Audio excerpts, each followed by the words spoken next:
Hello my friends traders, this is Caroline Alizan, a graduate student of the Grok Trade Mentoring Program. It is Wednesday, May 25th, 2011, and we are looking at the Q's daily chart. And what a beautiful bounce off of that lower area of support. Down below here that you see in blue on my chart is just this thicker blue trend line pointing lower. That's the significant area of support that I'm talking about, and we are beautifully bouncing off of it to the upside, trying to get all the way up to the high of yesterday, which was at the 57.07, and we missed it just by a little penny, and we made it all the way up to 57.06, making a lower high and a lower low, which means that we are still in the downtrend according to our candlestick formation. We're still pointing lower. And look at this, we are still bearish according to our favorite moving averages in here. The first one up here, which is in green, and it's the 8 moving average, as well as the one down below it here in red, which is the 50-day moving average. We're still below both of them, which means that we are really bearish.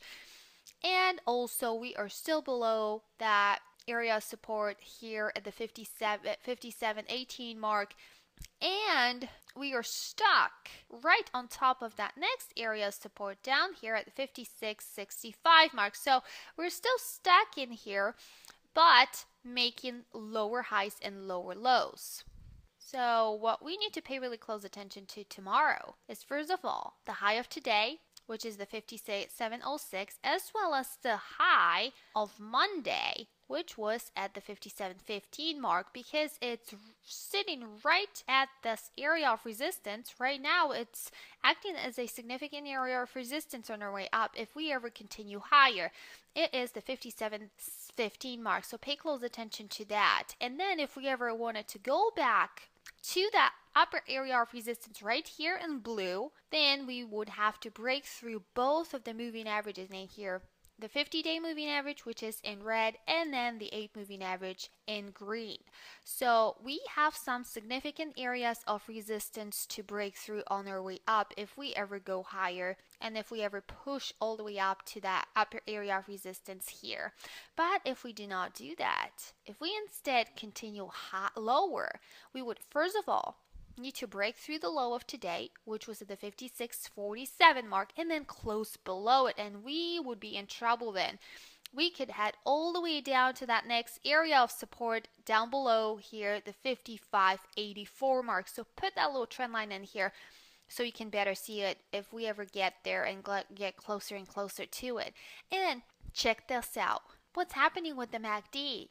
It's crossing over. We are getting a little tiny positive tick on the MACD, which means that we are crossing over, pointing a little bit higher. We're resting here at the bottom of that down move, and we are getting ready for a major move one way or the other on the MACD. We're resting in here right now with a positive tick, and we are crossing over on the MACD. So that's what we see here, and look at the volume. It's increasing a little bit. It's higher than the previous bar. It's higher than yesterday, so that's a good sign.